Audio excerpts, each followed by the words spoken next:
Alright guys, welcome to today's Q&A video. I'm just going to have the video playing in the background for you guys. It's going to be my arm workout. I recorded most of my sets, not everything, but most of them. And sorry about the lighting in the beginning. In a few of the clips, there was a lot of natural lighting and a lot of overhead lighting, and my camera was kind of picking up two different things. And let's just say I had to edit the lighting in a few of them. But let's get started in this Q&A. I'm not going to have read out all of the questions and have them on the screen and everything. I'm just going to say the person's name and summarize their question and answer it to the best of my ability. So here we go. Jason Wong asks, where do you see yourself in 5 years' time? 5 years' time, hopefully I see myself on YouTube, but at a much larger scale.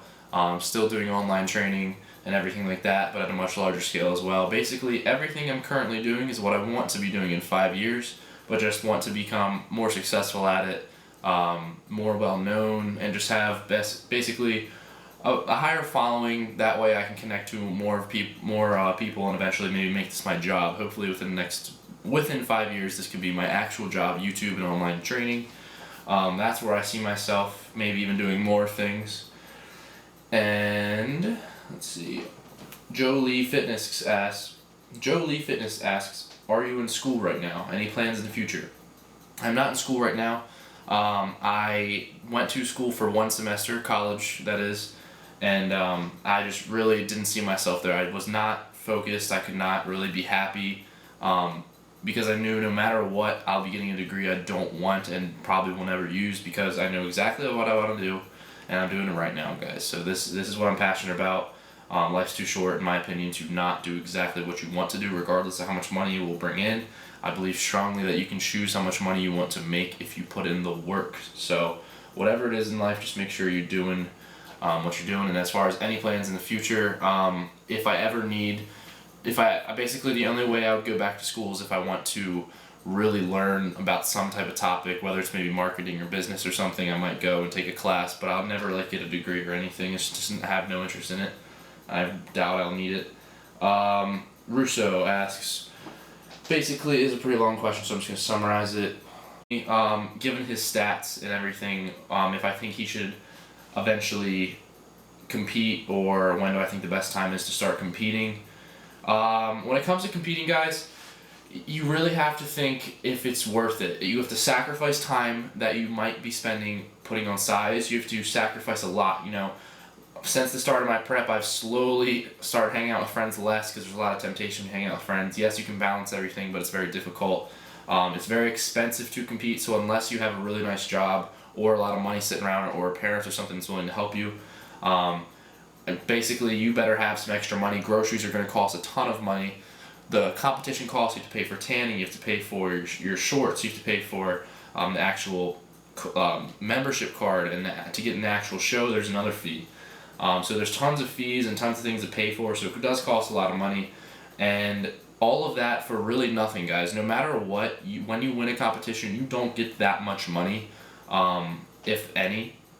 Basically, the only reason you would compete is to either expand your following, because people see you're more legit if you compete, and that's basically just what it boils down to. You get pictures out of it, and you kind of feel confident. It gives you a goal, it gives you a deadline. So say someone's just cutting, they might postpone it, they might just take a long time to get to their goal. Otherwise, if they're saying I'm doing a competition, like in my case, August 15th, then August 15th I better be my most shredded, because it gives you a deadline. So that's why I like competing, because it gives me a deadline. Also,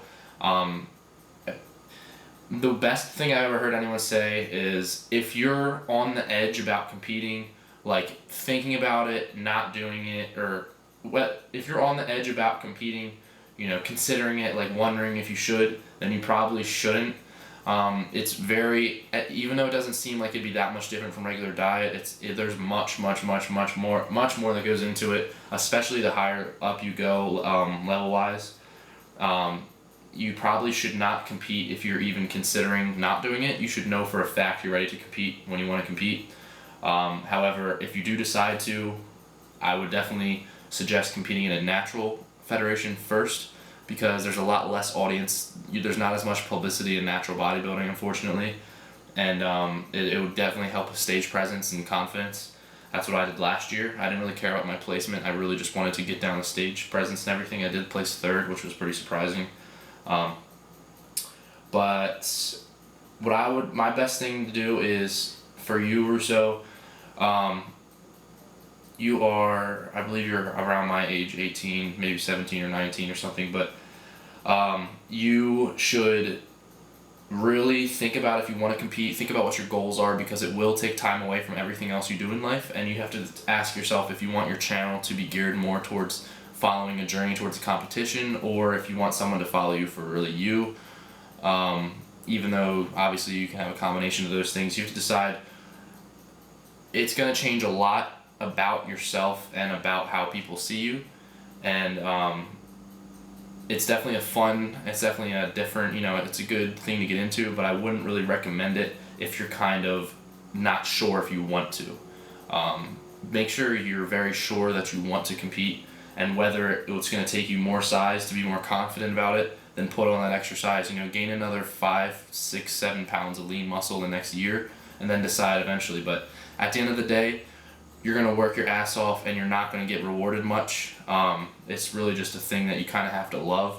For me, I played sports my whole life, and then I stopped playing sports, and this kind of became my sport, because I'm not used to not playing sport, and so it kind of took the place of that, so that's why I compete. I also just like it just because it kind of, like I said, gives me a deadline and everything, but hopefully that helps you out. I would just definitely give it time. I would just put on more size, honestly, because personally, I wish I would have waited a little longer, maybe done a competition next year, because I'm very confident right now, but I can only imagine how much more confident I'd be a year from now, so I would just give it some time. And then, what's my opinion on steroids and androgens? When do I think I should start, and do I plan on being natural forever? I plan on being natural forever. That's just my personal opinion. However, opinions do change, guys, and I will never lie to you guys if I ever decide to hop on something. But I can promise you it's not going to be for at least another 7-8 years. Reason because of that is going to answer this other question. My opinion on steroids and androgens, I have no negative opinions on them. I think they're perfectly fine, and they should definitely be legal just along with every other drug, but that's another topic. Steroids and androgens should be used with some caution. I feel like a lot of people hop on them just to look bigger and everything. There's things you have to realize. One, it does have negative health side effects, so you have to really consider that. Two, it's very expensive, so unless you have a really good job or extra money, I would not suggest it. And three, you're kind of stuck, because once you kind of start, you're never really going to want to come off, and you probably shouldn't come off because of the fact that you are always going to look much worse. So, steroids and androgens, I would say if you decide to use them, wait at least 5 or more years, guys. 5 years of absolute dedicated tracking macros every single day. Not 5 years of 1 year of tracking macros, maybe take a month off, and then 5 years every single day tracking macros, every single thing you eat, so you can get the habit of a hard work ethic, that dedication down. Also 5 years of intense lifting, really understand the human body, understand what works for you, because you take steroids and then you don't understand what nutrients you respond to well and everything like that. You got to learn your body before you get on these things. And another thing is definitely make sure you have enough money, like I said, because especially if you plan on getting like Phil Heath, Kai Green status, that's a few $1,000s a cycle, if not plus $10,000 a cycle. So just make sure you do your research first if you ever decide to hop on them. I would say you probably shouldn't, unless you plan on professional bodybuilding for the rest of your life, and that's the only thing you plan on doing. Do not hop on anything until you're at least in your mid-20s, because it can screw you up, and you should definitely reach your natural potential before you even hop on anything else. It's basically like complete the video game before you decide to get the second game in the series. You know what I mean? So complete that first game, your natural potential, and then decide if you want to get that second copy, or that basically getting on some type of juice to enhance yourself even further. But minimal of 5 years before you decide to hop on anything, in my opinion. And definitely do your research for months and months and months and months and months, and know, because there's a lot that goes into it, esters and dosages, and it's just a lot. Making sure I'm not missing any questions here. What kind of split do you follow, or I might pronounce this wrong, but Gulam Avzel asks, what kind of split you following at the moment, and how did you put on lean mass? Right now, at the moment, I am not really following a split. If you want to summarize it, I guess, I'm doing push-pull legs off, and then right after that off day, I'm switching the split to chest and back, legs, arms, shoulders, abs, off. So I'm kind of doing like 2 splits combined, and they kind of rotate, if you understand what I'm saying. But as far as lean bulk, or how did you put on lean mass? I put on lean mass by eating a surplus, and by surplus I mean I dirty bulked. So I didn't really put on any lean mass. I just gained as much weight as possible, and I knew I was going to gain body weight or body fat, and it didn't really bother me because I knew exactly what I wanted from that, and I know what I'm doing, so I know how to cut back down to really get rid of the body fat, aka right now. And so basically just establish a surplus in your calories, train, and just crush it in the gym. But as far as splits goes, I really only have a set split when I'm bulking. When I'm cutting, I kind of just like, if I kind of just switch it up every few workouts. It's just, you don't really need to follow a certain split, but just make sure you're hitting every muscle group and trying to target your weak points and everything. Cesarean Storm Rage asks, what are my stats, like height and weight? I'm just about 6 foot, like a quarter inch under 6 foot. And right now I am like 1 week out from a show, and I am 187 pounds. How did I develop such a strong work ethic? Did I learn it? And are the people in my life, asked by the Owl and the Violet. This is what I want to do, and it's my only option, guys. I stopped going to school. Obviously, I could always find something different eventually, but I make sure that this is my priority. Like my work ethic is because it's my only option. If I don't do this, then if I don't do this, I'll end up doing something I don't want to do, and in my eyes, that's failure. So, yeah, that's about it. Have you had any injuries, and how'd you overcome them? Asked by Bogdan's Fit TV. My injuries I've had were ankle, which still kind of bothers me now. When I do any type of calf raises, it feels like I'm kind of squeezing only one side. My wrists have both been sprained, and those are healed just through strengthening them. And my lower back is not healed yet. I go to the chiropractor every week, and after this competition, I'll be doing physical therapy 3 times a week, along with chiropractor care once every other week. And how I got back basically on my feet from all these injuries is rest.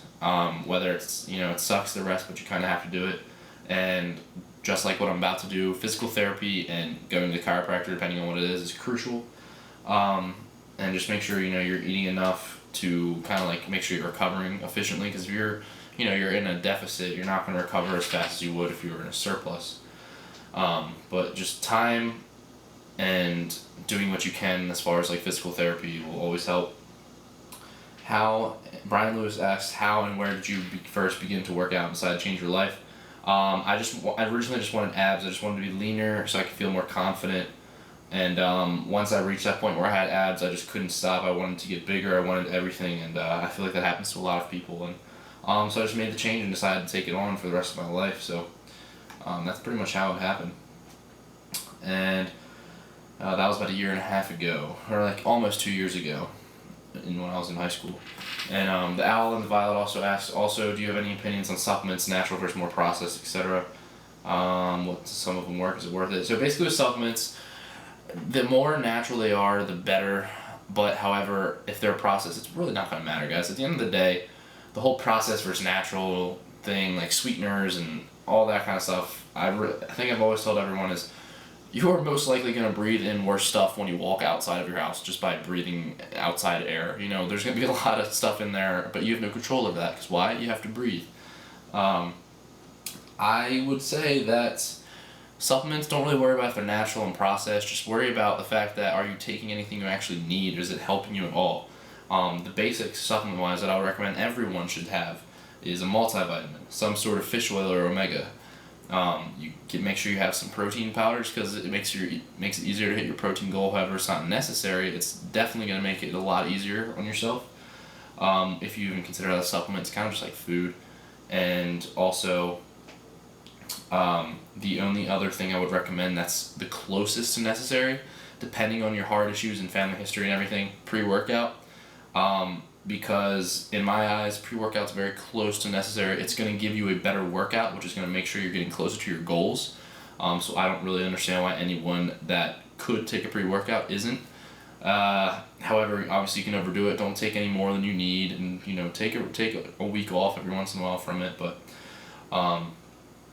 supplements are all about experimenting. So use trial and error. Figure out what works for you.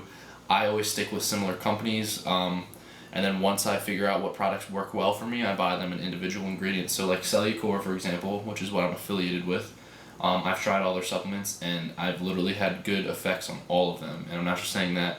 As you see in my videos, I still use all their supplements for a reason, is because they work, and I feel like they're not cheaping me out in any of the ingredients.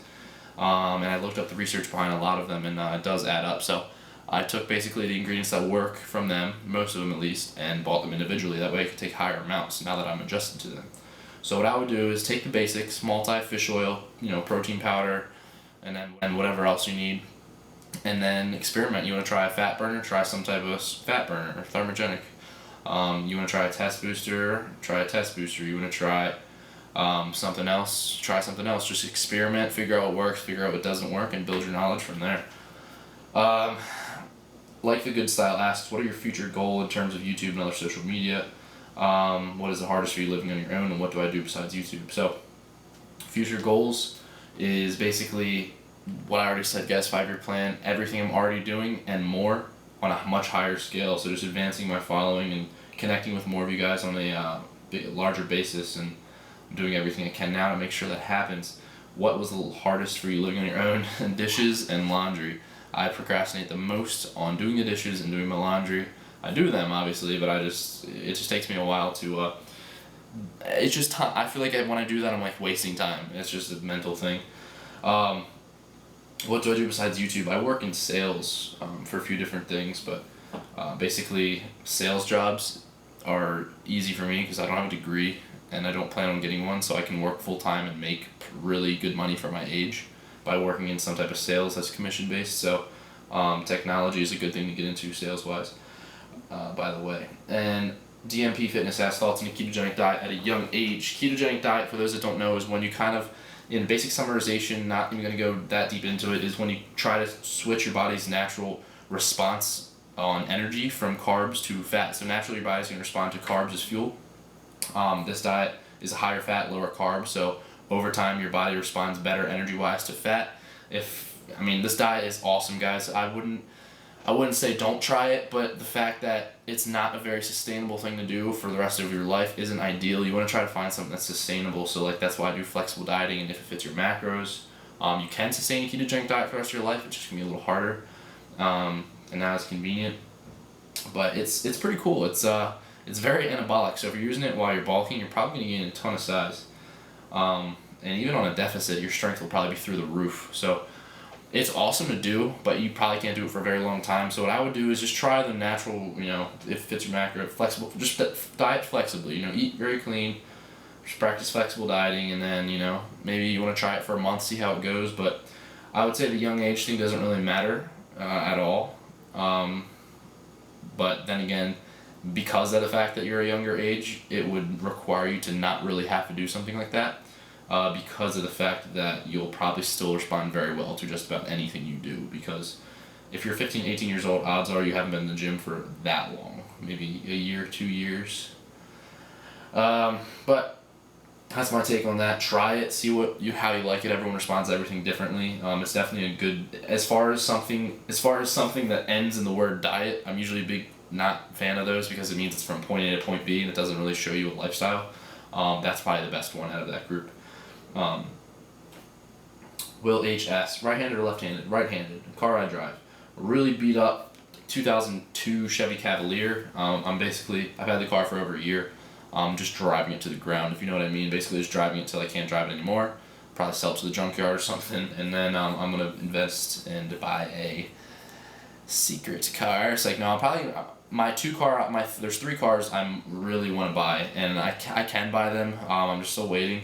So basically, an Audi A4, Audi A6, or an Audi S4. Very, very difficult decision to make, but I'm going to buy one of them within the next year or so. my thing just went off. And biggest fear, anything that's really like basic. So like heights, spiders, I'm afraid of a lot. Roller coasters. And let me make sure I didn't miss any questions. Bodybuilding HD asks, basically, can you tell me what you would train if you're bulking?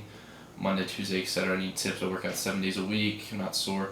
Alright, so first of all, if you're not sore when you're working out, or at least some of the time you're not sore, there's two things that can be happening. You're either not training hard enough, or you just naturally have a crazy recovery rate. But along with another thing is you're probably not changing things up enough. Make sure you're not doing the same thing over and over again. So make sure you just basically every few workouts you're going to be switching it up. Switch up the different sets and rep schemes. Switch up what exercises you do. If you start out on your push day, if you start out with triceps, maybe start out with chest or something like that, or vice versa. Just switch things up every few workouts, and then make sure you're training hard enough. You should be sore, but I mean, then again, if you're not sore but yet you're gaining some lean muscle mass visibly, and maybe you're getting stronger, then you might just have crazy good genetics. But as far as like bulking Monday and Tuesday or whatever you're trying to ask, I'm not really sure. I would recommend, if you don't know what split you want to do, I would just try push pull legs off repeat. It's the most common split there is, and it allows you to kind of see what works for you. Say it's you kind of like plateau, switch it up so that on your push day you're also doing biceps instead of triceps. So it would be chest and biceps and back and triceps. That'll give you a little adverse motion going on, and that will be kind of like a good way to switch it up. But I just try push-pull legs. That's what I rock during my bulk. However, this year might be a little different, and I'll talk about that in my next video. And as far as that goes, I'm pretty sure that answers everything, guys. So, yeah, so thank you for everyone who asked a question. I hope I helped you guys out. If I didn't, or you're still unclear, ask again in this video, and I'll try to type a better answer. But hopefully I covered some, helped you guys out, gave you some information. But next video is going to be very heavy on the information. It's going to be more about like peak week and about prepping for a show and just overall things that a lot of people don't know, and should be pretty interesting. So if you enjoyed this video, hit a thumbs up. If I answered your question and helped you, hit the thumbs up. And if you're a new follower, make sure you hit the subscribe button, and I would definitely appreciate it, and you will not be disappointed. But as far as that goes, it's the end of the video, guys, and I will see you in the next one in the next few days, probably either tomorrow or the next day. And peak week has started today, so there'll be some interesting videos this week. So thanks for watching, and I'll see you in the next video.